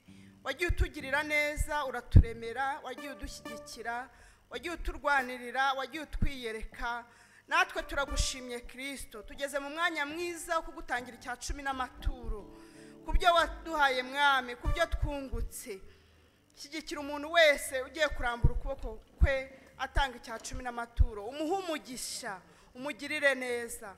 Kandi n'abatagira shinge na rugero ubibuke Kristo, ubaremere. Abatagira akazi ubibuke, imbaraga zawe zibaremere.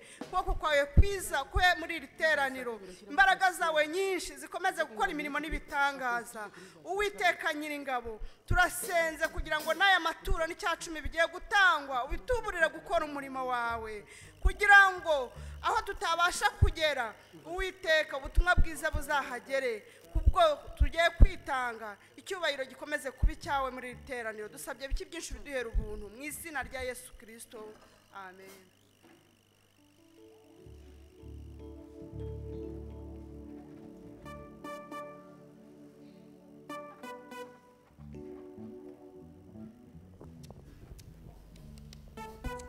Hallelujah.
umusaruzi araje azanye n'abasaruzi azanye inkota n'umuhoro atema amasaka n'ayageze ayahunike mu kigega kuko igihe cyayo kirageze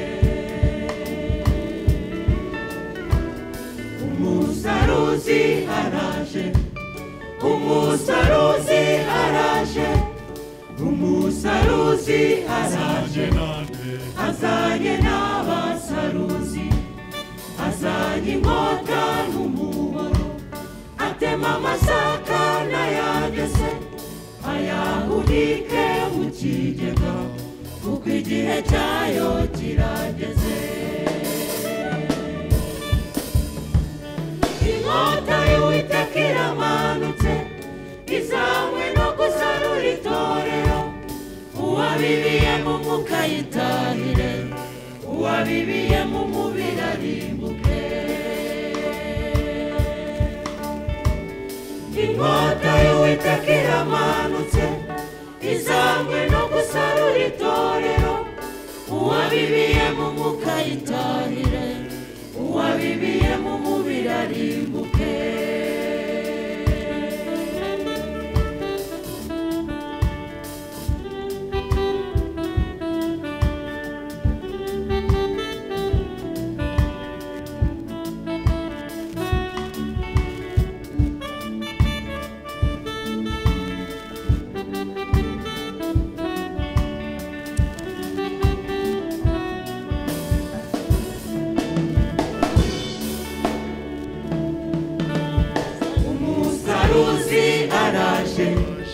umusaruzi araje umusaruzi araje azanye n'abagosozi azanye intara n'ibigega bayagosore bayahunike bayashyikirize nyirayo umurama bazawutwika umusaruzi araje umusaruzi araje umusaruzi araje azanye n'abagosozi azanye intara n'ibigega bayagosore bayahunike bayashyikirize nyirayo umurama bazawutwika nyir'umurima naza gusarura umurima we ariwe torero uwishushanya wese azarimbuka kuko ameze nk'urukungu mu masaka nyir'umurima naza gusarura umurima we ariwe torero uwishushanya wese azarimbuka kuko ameze nk'urukungu mu masaka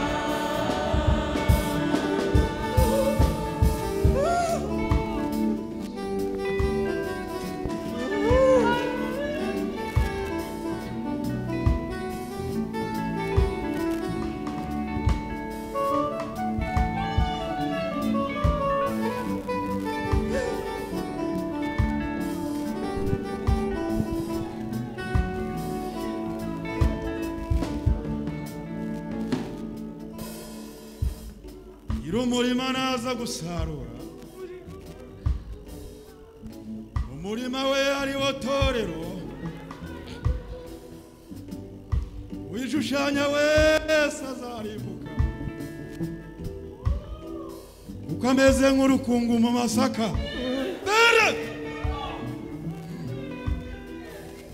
none se amasaka ari mu rukungu bene data bizagenda bite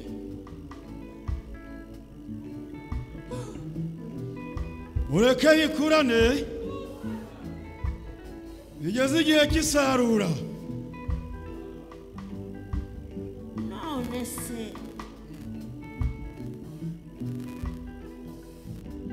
amasaka ari mu rukungu bavandimwe bene data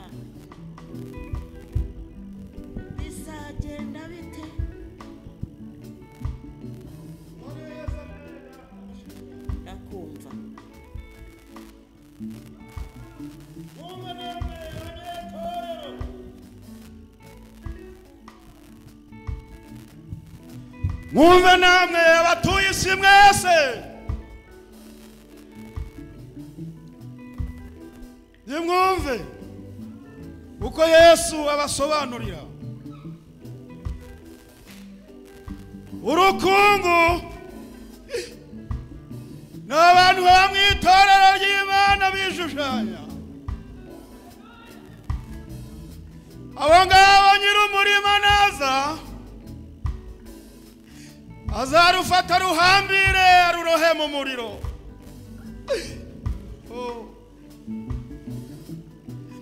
Ayo masaka meza n'itorero ry'Imana bene data azayahunika mu kigega yishyikiriza Imana yacu.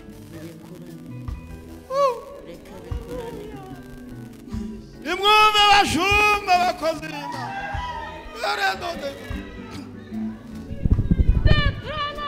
ibyo byose nimureka bikurane, ntacyo mwabikoraho, bikomeze bikurane, mu Rwanda bikurane, isi yose bikurane, bigeze igihe cy'isi.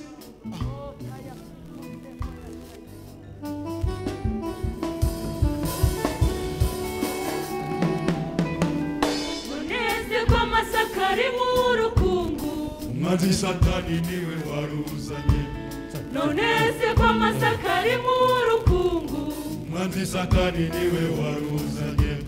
mureke bikurane, mureke bikurane, bigeze igihe cy'isarura.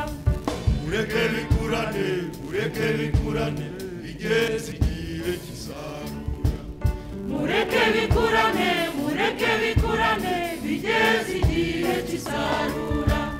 Mureke bikurane, mureke bikurane, bigeze igihe cy'isarura.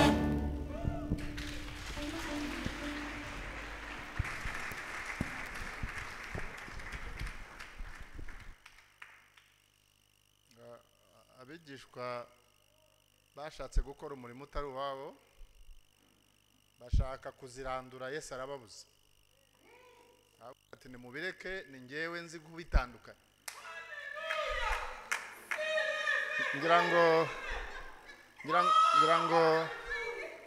ngira ngo Yesu aretse abantu akabaha uburenganzira bwo kurandura, barandurana.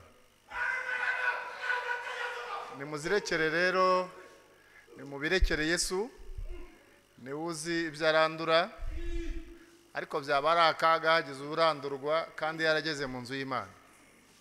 Turi mu muryango wo kubaho, turi mu irembo ryo gukira. Winginga Imana hatagira icyatuma urandurwa cyaba muri wowe.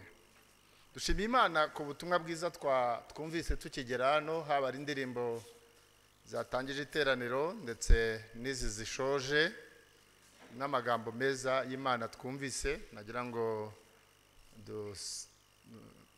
turambure ibiganza tubwire umukozi w'Imana ngo Imana iguhe umugisha kandi kongerere cyane. Reka rero tugeze mu mwanya wo gusoza. Tuvuye hano, tuvuye muri teori, tugiye muri pratique, tugiye gushyira mu bikorwa ibyo twumviye hano. Ndakwifuriza kudatsindwa, umwuka w'Imana guhe kunesha.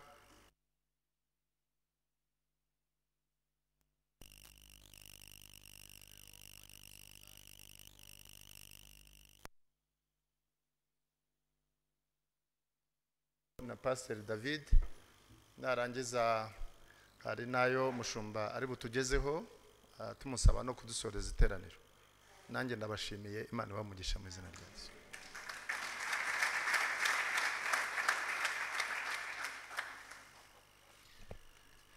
Amatangazo dufite none nuko gahunda z'icyumweru zikomeje nkuko zisanzwe. Reka twibutseho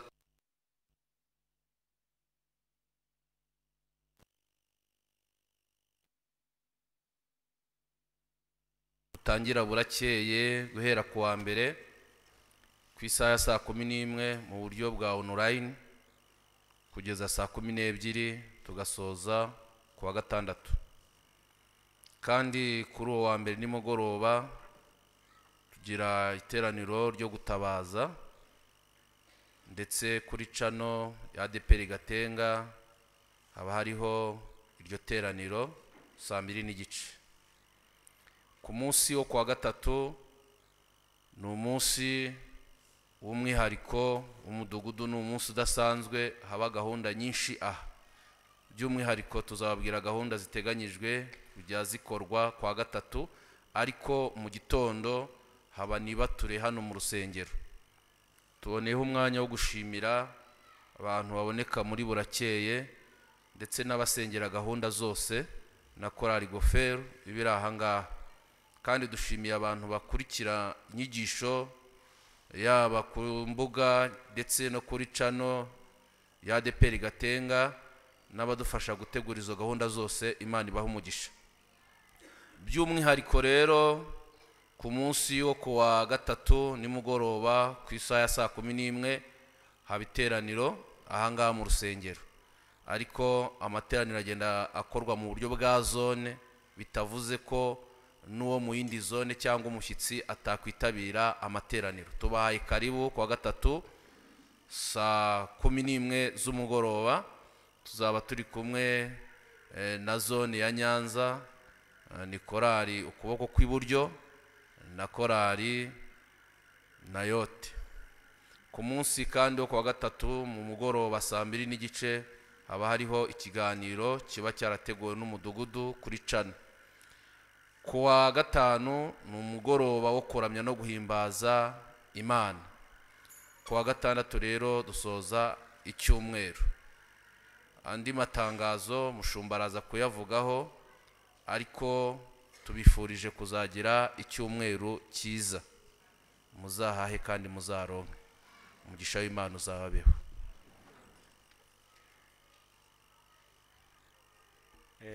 Andi matangazo twakongeraho nuko tugiye kwinjira mu bihe bya Pentecote. Ibyo bihe rero bifite intego ivuga umumaro w'umwuka wera mu buzima bwacu bwa Gikristo.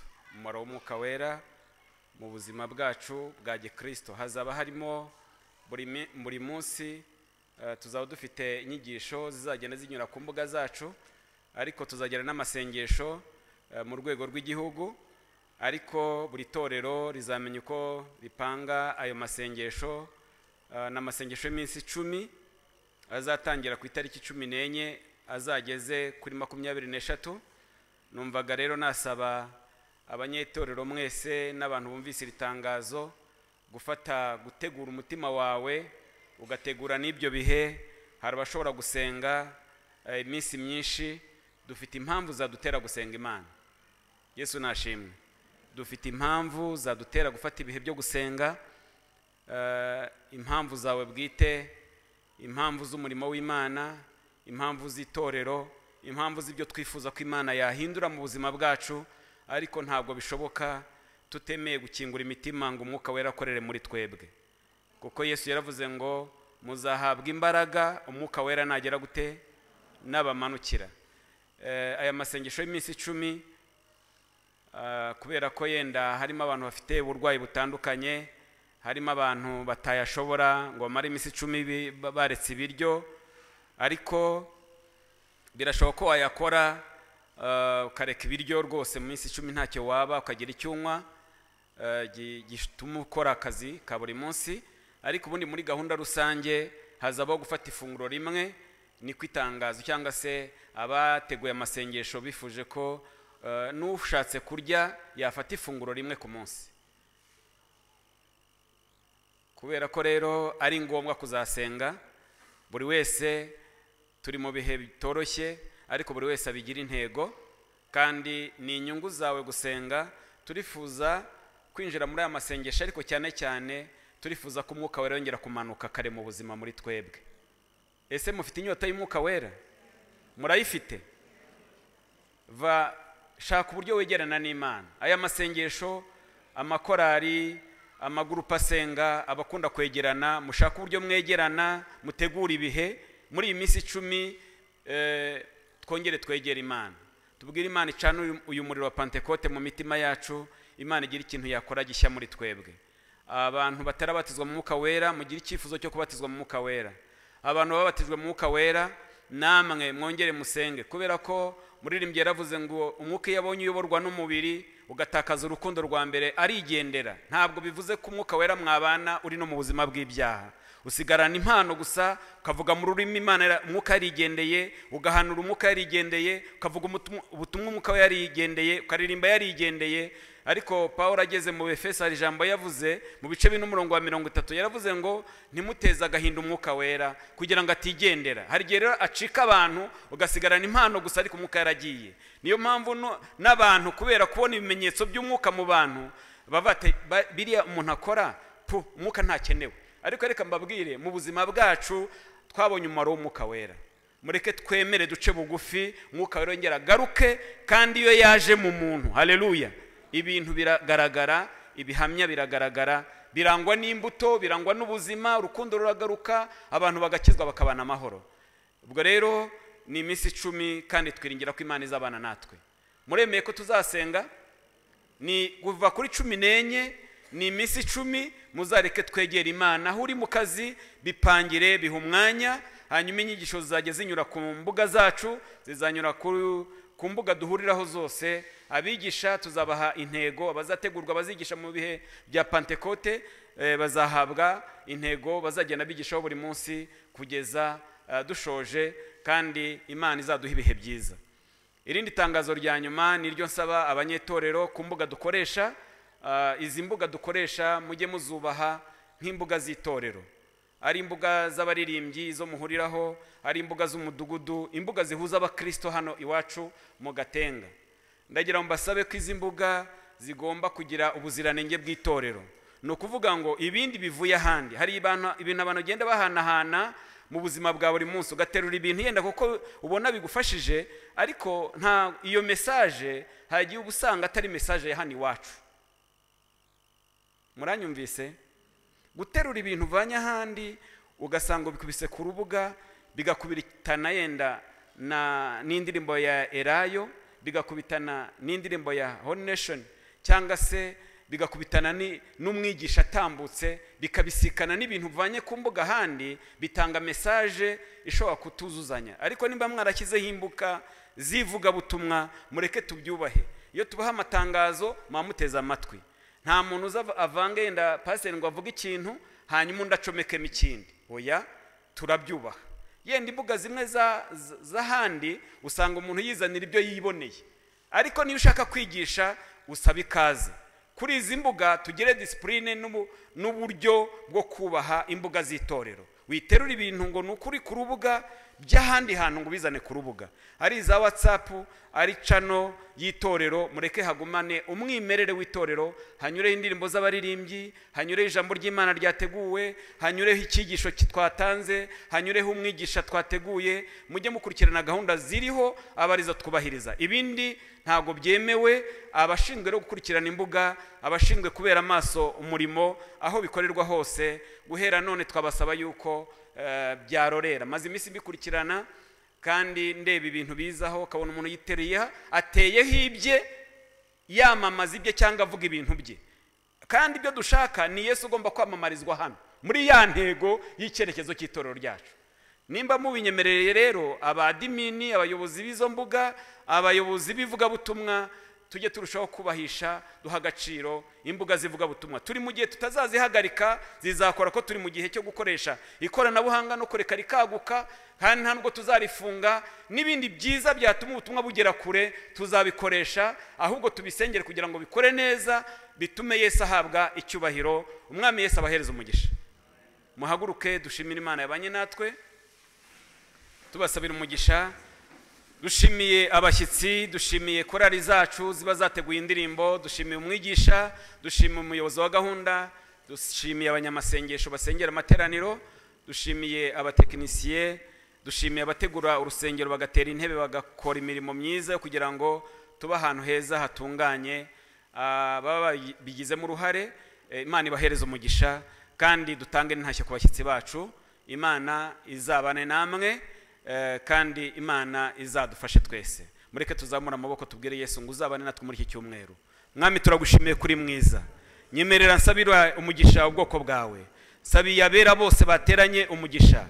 reka amahoro no gufashwa no kuyoborwa n'umwuka wera bibane n'itorero, kandi ibihe tugiye kwinjiramo bya Pentekote ongera ubatize mu mwuka wera abantu bashya, ongera Mana uvugurure abantu bari batijwe mu mwuka wera, ongera ugaragaza imbaraga zawe mu itorero, reka ibihe byo guhembuka, reka ibihe by'ububyutse, reka twongere twinjire mu bihe byo gusenga, witamurure Mwami, wiyerekane mu itorero kuri hagati muri twe. Turagushimiye kuri muri twe, turagushimiye kuri mu itorero, turagushimiye kuri muhanda rwacu, turagushimiye ko ufite umugambi mwiza, turagushimiye Mwami ku byifuzo bitandukanye dufite kandi tukubwiye uri Imana Data, turi abana bawe, uzatugirire neza. Iki cyumweru turagisengeye guhera kuri 14 kuzagereza kuri Pentekote, uzatugirire neza. Abigishwa bawe bumviye ijambo barazamuka mu minsi 10 bajya mu cyumba cyo hejuru, urangije Mwami bigeze ku munsi wa 10 uritamurura, umanura umwuka wera, usuka umwuka wera, abantu bahindurirwa amateka, ibintu birahinduka, wongere usuka umwuka wera mu itorero, twongere kubona impinduka z'umwuka wera. Turagushimiye kubyumvise, tubisabye byose mu izina rya Yesu umucunguzi wacu, amen.